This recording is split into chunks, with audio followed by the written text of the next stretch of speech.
શિક્ષકને આપણે ગુરુનો દરજ્જો તો આપ્યો, પરંતુ આપણા નેતાઓ તેમની ઉપાધિ પર સવાલો ઉઠાવતા પણ અચકાતા નથી.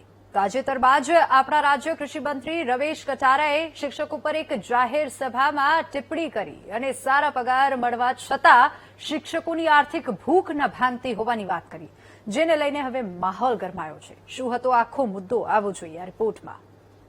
પગાર, નાણાં પંચ, 8મો પંચ, 10મો પંચ, બધું કેટલું બધું પંચ મળી ગયું, તોય કદાચ ભૂખ નથી ભાગતી, તોય વિરોધ કરે મિત્રો.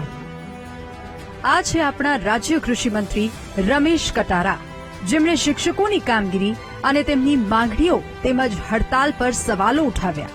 ગોધરામાં યોજાયેલા એક જાહેર મંચ પરથી શિક્ષકોની કામગીરી અને તેમના વિરોધ પ્રદર્શનની માનસિકતા પર આકરા પ્રહાર કર્યા. શિક્ષકો મોબાઈલમાં મચ્યા રહેતા હોવાનું, ગુણવત્તાયુક્ત શિક્ષણ બાળકોને ન આપતા હોવાની પણ તેઓએ વાત કરી, જેને લઈને રાજકીય માહોલ ગરમાયો છે. કૃષિ મંત્રીએ શું કહ્યું અને તેના પર વિપક્ષોએ શું સવાલો ઉઠાવ્યા, સૌથી પહેલા તે સાંભળો.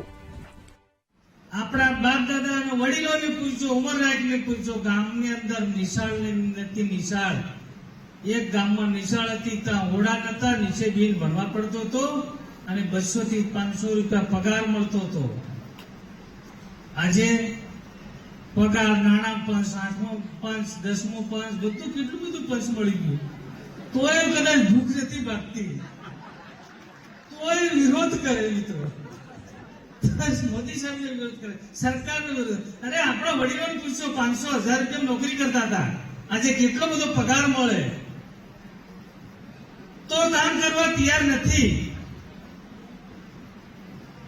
ઘણી વખતે શિક્ષકો બીજા હોય, પૈસા પૈસા મોબાઈલમાં જ રહે. આપણે સુખી, બીજા સુખી કરતા શીખાડો મિત્રો. રાજ્યના મંત્રીશ્રી સરકારની શિક્ષણ ક્ષેત્રે સદંતર નિષ્ફળતા